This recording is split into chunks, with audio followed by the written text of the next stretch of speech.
मित्रों, 5 राज्यों के विधानसभा चुनाव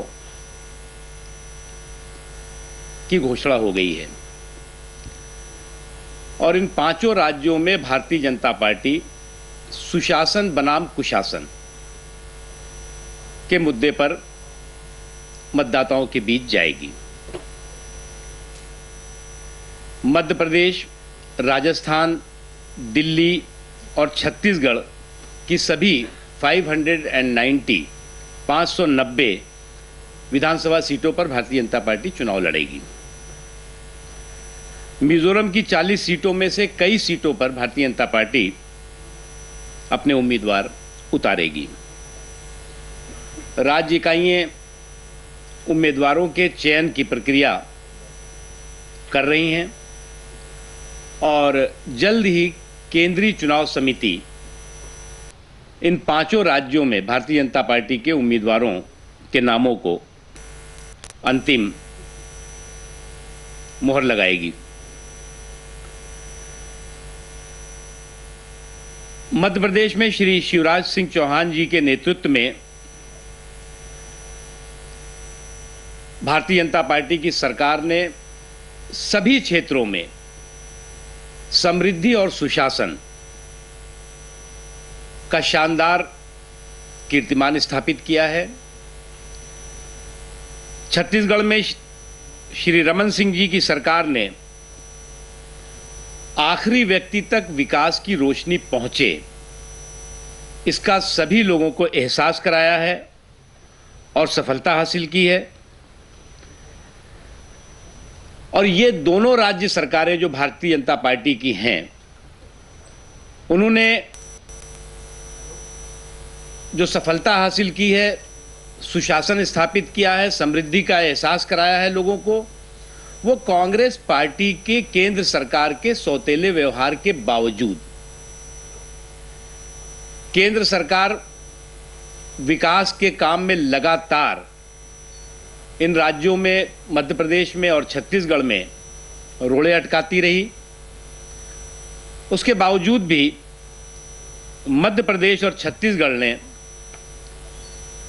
विकास का शानदार प्रदर्शन किया है। राजस्थान, जो कि कांग्रेस पार्टी के नेतृत्व में और कांग्रेस पार्टी की सरकार है, वहां कुशासन और करप्शन की जुगलबंदी चल रही है।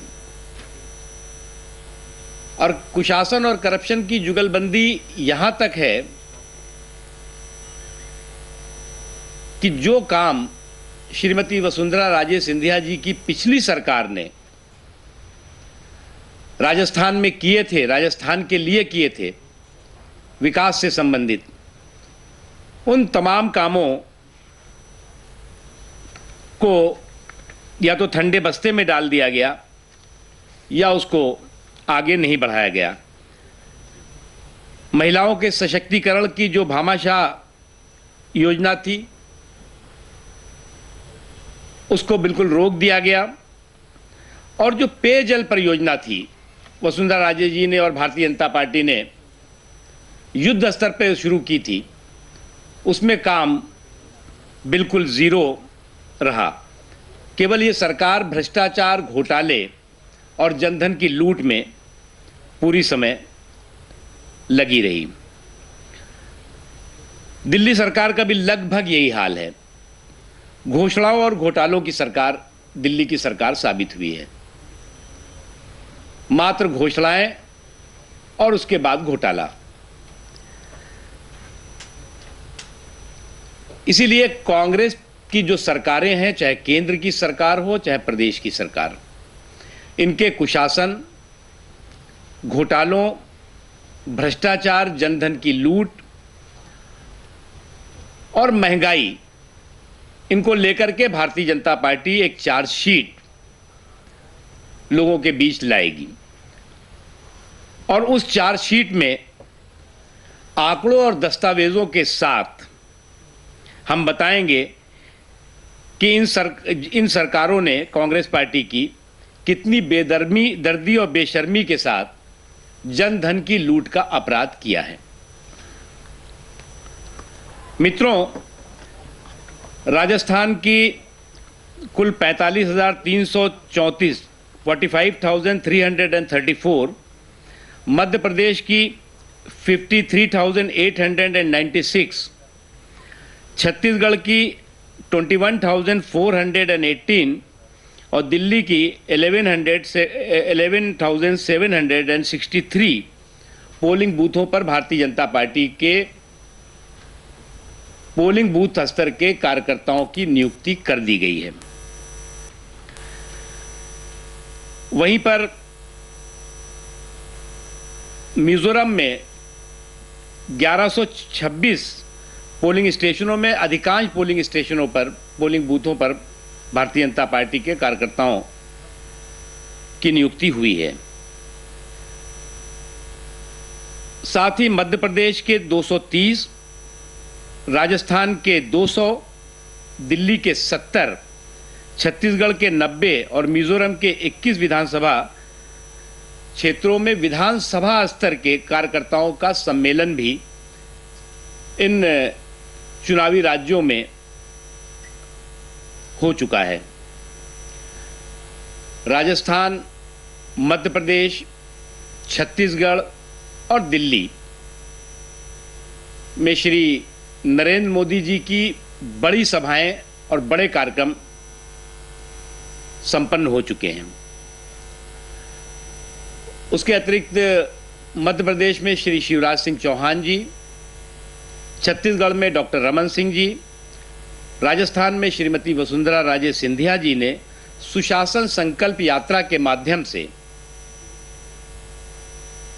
सभी क्षेत्रों में अपने भ्रमण का कार्यक्रम पूरा कर लिया है, जिसको कि अपार जन समर्थन और विश्वास हासिल हुआ है। मित्रों, पिछली जो विधानसभा चुनाव थे उसमें मध्य प्रदेश में भारतीय जनता पार्टी को 230 में 143 सीटें मिली थी और वोट का प्रतिशत था 37.64%। वहीं कांग्रेस पार्टी को 70 में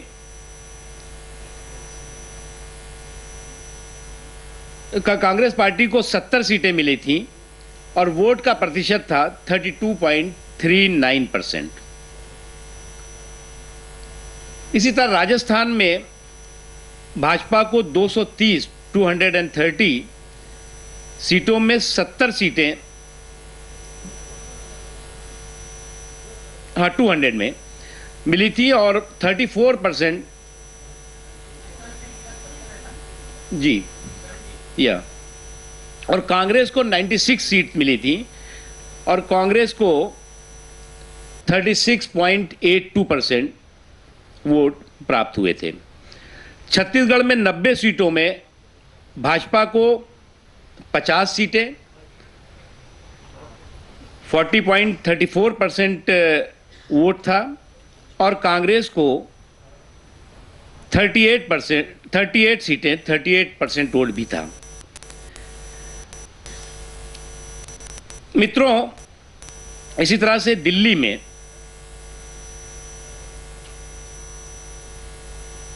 सत्तर सीटों में भाजपा को 23 सीटें और कांग्रेस को 42 सीटें प्राप्त हुई थी। इस बार हम चारों राज्यों में मध्य प्रदेश, छत्तीसगढ़ में हम दोबारा सरकार बनाएंगे और राजस्थान और दिल्ली में कांग्रेस के कुशासन का खात्मा करेंगे और भारतीय जनता पार्टी अपनी सरकार बनाएगी। मित्रों, हम इन पांचों राज्यों में अपने चुनाव अभियान का कार्यक्रम भी शुरू करेंगे और इसकी तिथियां, कार्यक्रम नेताओं के समय तय किए जा रहे हैं। अभी मोटे तौर से हमने तय किया है कि छत्तीसगढ़ में हम 1 नवंबर से 17 नवंबर के बीच केंद्रीय नेताओं के कार्यक्रम करेंगे। मध्य प्रदेश में 12 नवंबर से 23 नवंबर के बीच केंद्रीय नेताओं के कार्यक्रम और चुनाव अभियान में भागीदारी होगी राजस्थान में 17 नवंबर से 29 नवंबर के बीच और दिल्ली में 21 नवंबर से 2 दिसंबर के बीच, इसी तरह से मिजोरम में भी 21 नवंबर से 2 दिसंबर के बीच केंद्रीय नेताओं के चुनाव के कार्यक्रम आयोजित किए जाएंगे। पार्टी के वरिष्ठ नेता श्री लालकृष्ण आडवाणी जी, राजनाथ सिंह जी, श्री नरेंद्र मोदी जी, सुषमा स्वराज जी, अरुण जेटली जी, डॉक्टर मुरली मनोहर जोशी, एम वेंकैया नायडू जी, नितिन गडकरी जी सहित सभी प्रमुख केंद्रीय नेता इन 5 राज्यों में चुनाव अभियान में भागीदारी करेंगे।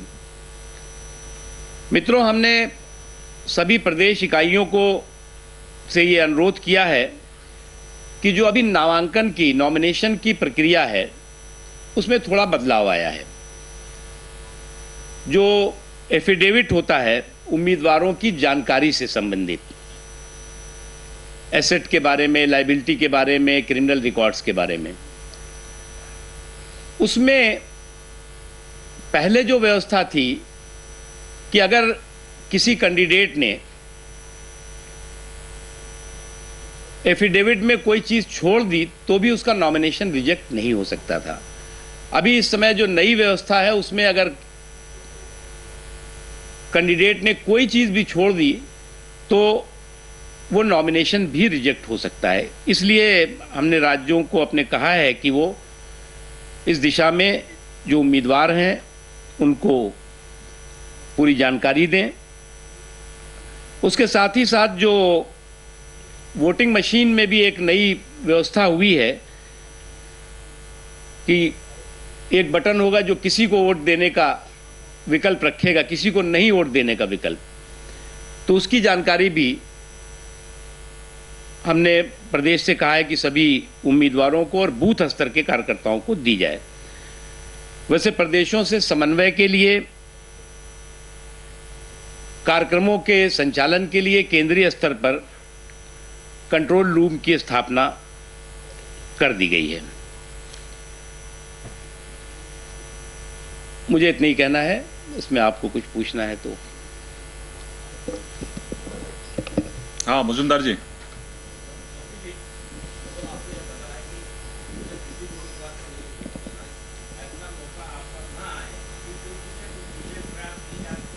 नहीं, देखिए, ये तो एक व्यवस्था है और मुझे लगता है कि जो ये इन 5 राज्यों में एक्सपेरिमेंट होगा इसका, उसका बाद में क्या प्रभाव होगा वो देखने की ज़रूरत है।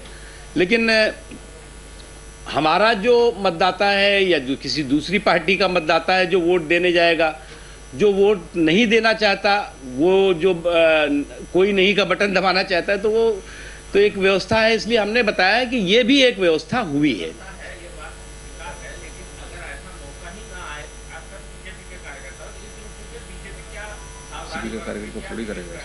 नहीं, हम कोई किसी को रोकेंगे थोड़ी। हम तो स्वतंत्र, निष्पक्ष और भयमुक्त माहौल में चुनाव के पक्षधर हैं। हाँ, हम बिल्कुल हम जो उम्मीदवार हमारे होंगे वो साफ सुथरे होंगे। हमारे उम्मीदवार लोगों की कसौटी पर खरे होंगे और हमारे उम्मीदवार ऐसे होंगे कि लोगों को ये मौका हम नहीं देंगे कि वो रिजेक्ट करें। प्रवीण तिवारी। कंट्रोल रूम हमारे पार्टी की आंतरिक व्यवस्था है जी।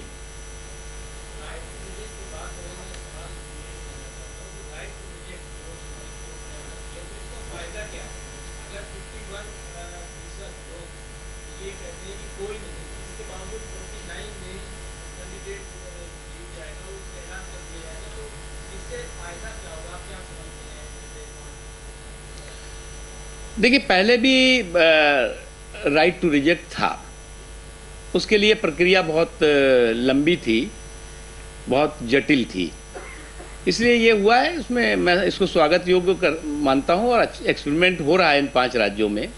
देखते हैं क्या होगा आगे।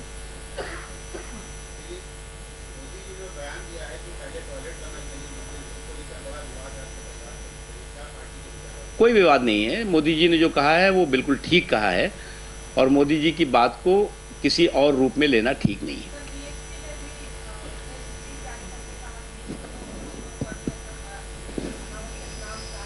इस पे ज्यादा हम टिप्पणी नहीं करेंगे, हम उससे सहमत हैं जो मोदी जी ने कहा।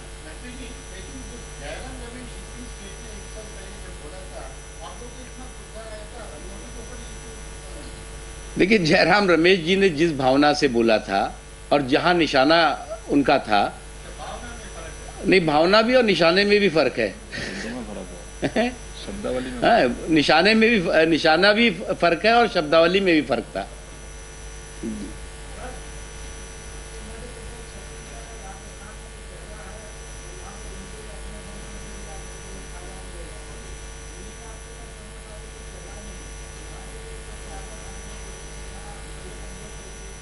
हम पूरा ध्यान दे रहे हैं यहाँ के लिए, और दिल्ली पे में भी भारतीय जनता पार्टी अपनी मजबूती के साथ विजय पताका फहराएगी, इसमें कहीं कोई कंफ्यूजन नहीं है।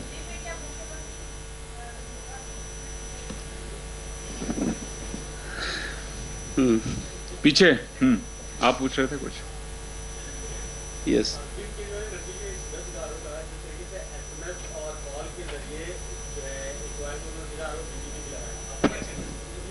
नहीं, देखिए, पहली बात ये कि जो केजरीवाल साहब हैं उन्होंने एक अपनी पार्टी बनाई है। अब वो पार्टी बना करके चुनाव के मैदान में हैं। अब वो कांग्रेस के कुशासन का खात्मा करना चाहते हैं या विपक्ष का वोट बांटना चाहते हैं, ये उनको तय करना है। इसलिए मैं उस पर कोई टिप्पणी नहीं करूंगा।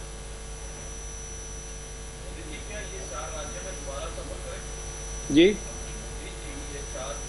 हाँ, सभी पार्टी के वरिष्ठ नेता जिन राज्यों में चुनाव हो रहा है उनमें जाएंगे, उसमें मोदी जी भी जाएंगे।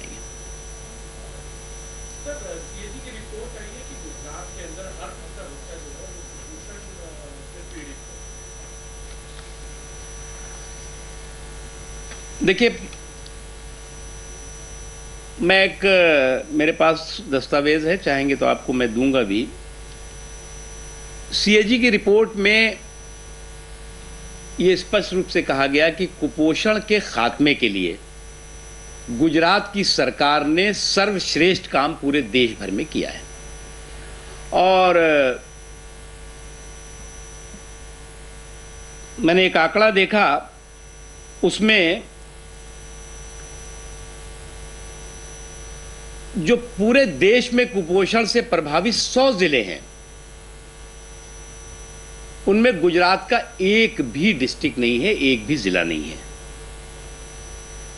दूसरी जो इंपॉर्टेंट चीज है, पूरे देश भर में, ये मैं नहीं कह रहा हूं, ये केंद्र सरकार का आंकड़ा कह रहा है, पूरे देश में कुपोषण के खात्मे का काम जो हुआ है इन 4 सालों में, उसमें मात्र 6% सफलता मिली है।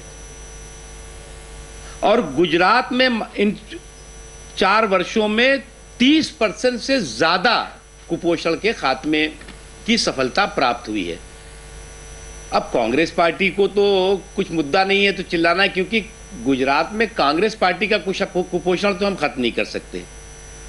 वो जिस कुपोषण से प्रभावित हैं उनका खात्मा तो हमारे बस की बात नहीं है, लेकिन जो कुपोषण है उसको खत्म करने के लिए युद्ध स्तर पर गुजरात की सरकार काम कर रही है। और आने वाले कुछ ही वर्षों में गुजरात से कुपोषण बिल्कुल खत्म होगा।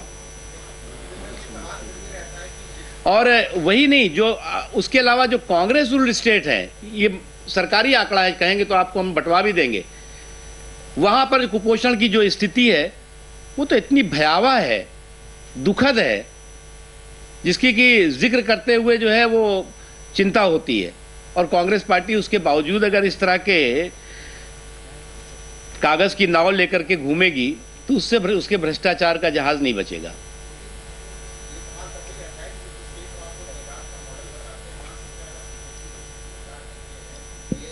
सर, तो इसी सीएजी ने कहा है कि पूरे देश में सर्वश्रेष्ठ काम कुपोषण के खात्मे के लिए गुजरात में हुआ।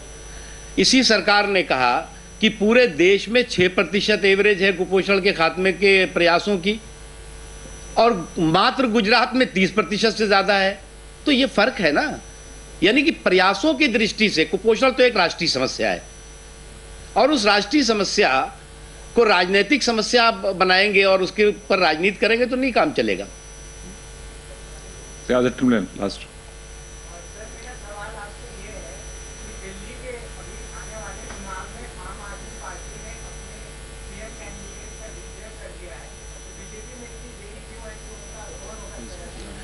अरे भैया अब हम उससे थोड़ी कॉम्पिटिट कर रहे हैं। जी, कांग्रेस वर्सेस बीजेपी यहाँ पर सीधा मुकाबला है और सीधे तौर से कांग्रेस के कुशासन के खात्मे के लिए बीजेपी एकजुट होकर के यहाँ पर काम कर रही है और हमें पूरा विश्वास है कि कांग्रेस के कुशासन का खात्मा होगा और भारतीय जनता पार्टी की यहाँ सरकार बनेगी।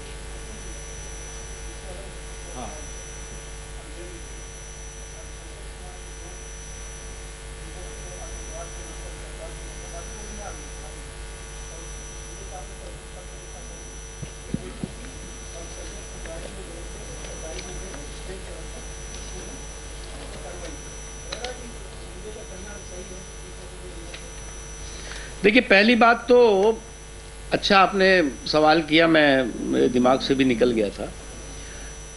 मित्रों, आतंकवाद या राजद्रोही हरकतों में जो लोग शामिल हैं उनकी पहचान धर्म, जाति और क्षेत्र के आधार पर नहीं होती। लेकिन ये सरकार पहले तो इन पिछले 9.5 सालों में उसने पहले तो हर मुसलमान की दाढ़ी टोपी पर मेड इन अलकायदा का ठप्पा मारा। अब उसके बाद कहते हैं सब साहब बेकसूर हैं चुनाव आते ही। और उससे भी जो खतरनाक बात है, कल के अखबारों में मैंने एक समाचार पढ़ा जिसमें उन्होंने केंद्र सरकार ने कहा है कि केंद्रीय अर्धसैनिक बलों में, पैरामिलिट्री फोर्सेस में अल्पसंख्यकों विशेष तौर से मुसलमानों की भर्ती का अभियान चलाया जाएगा। आप जब चुनाव आता है तब आपको अल्पसंख्यकों की रोजगार की याद आती है, जब चुनाव आता है तो आप अल्पसंख्यकों के सुरक्षा की याद आती है, जब चुनाव आता है तो आपको अल्पसंख्यकों के आरक्षण की याद आती है। इसलिए हमने गंभीरता से लिया। हम चुनाव आयोग से इस बात में शिकायत करने वाले हैं और हम चुनाव आयोग से कहेंगे कि इस बारे में वो नोटिस दें इस केंद्र की सरकार को कि वो चुनाव से ठीक पहले, एक दिन पहले इस तरह की जो घोषणा की है जिसमें इन्होंने कहा है कि 25,200 जूनियर कमांडर ऑफिसर्स होंगे, 3,400 ऑफिसर्स नियुक्त किए जाएंगे, 42,700 कांस्टेबल नियुक्त किए जाएंगे और ये सब पैरामिलिट्री फोर्सेस में नियुक्त होंगे। तो कांग्रेस पार्टी जिस तरह से, क्योंकि उसके पास उपलब्धियों के नाम पर कुछ नहीं है, अचीवमेंट के नाम पे कुछ नहीं है, इसलिए इस तरह से बिखराव और टकराव का माहौल पैदा करके चुनाव के मैदान में जाना चाहती है। इसलिए हम चुनाव आयोग से ये कहेंगे कि इस पे केंद्र सरकार को नोटिस दी जाए और उनसे जवाब मांगा जाए।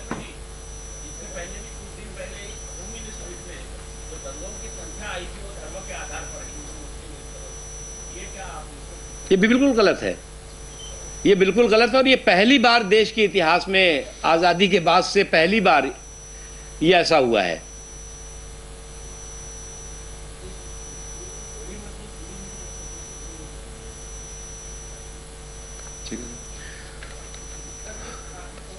हाँ बताइए ना। देखिए, इन राज्यों में भारतीय जनता पार्टी, 3 राज्यों में, मध्य प्रदेश में शिवराज चौहान जी का काम है, छत्तीसगढ़ में डॉक्टर रमन सिंह जी का, और वसुंधरा राजे जी के नेतृत्व में हम राजस्थान में चुनाव लड़ रहे हैं, दिल्ली में पार्टी लड़ रही है। इसलिए जो ये राज्य के चुनाव हैं, मुख्य रूप से राज्य के मुद्दे हैं। दोनों राज्यों में जहां हमारी सरकार है, हमारी उपलब्धियां हैं, हमारा सुशासन है। जहां कांग्रेस की सरकार है, उनका कुशासन है, उनकी चौतरफा नाकामियां हैं। इन मुद्दों को लेकर जाएंगे, लेकिन निश्चित तौर से नरेंद्र मोदी जी की लोकप्रियता, उनके नेतृत्व के प्रति लोगों का आकर्षण इन चुनावों में हमें लाभ पहुंचाएगा।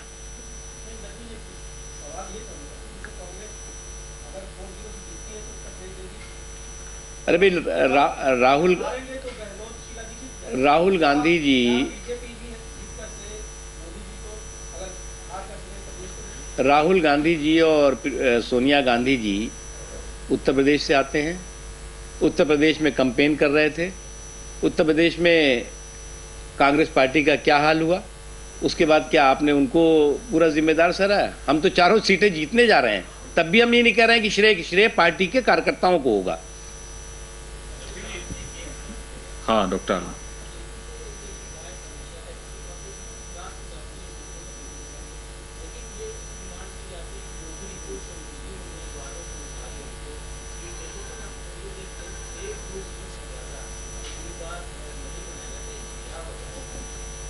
तो जितना आटा उतनी रोटी।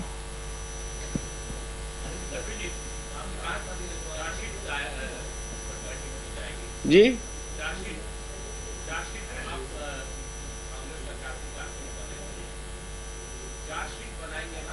जी, कांग्रेस सरकार के, हाँ,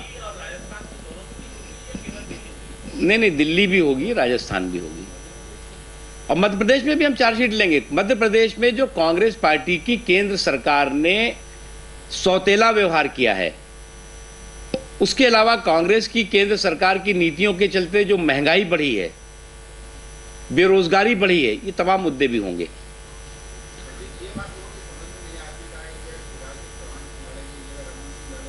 नहीं, रमन सिंह जी के, शिवराज जी के नेतृत्व में जो वहां पर काम हुआ है, बताया ना आपको कि भारतीय पूरी तरह से सामूहिक नेतृत्व में लड़ेगी। सब लोग हैं चेहरा।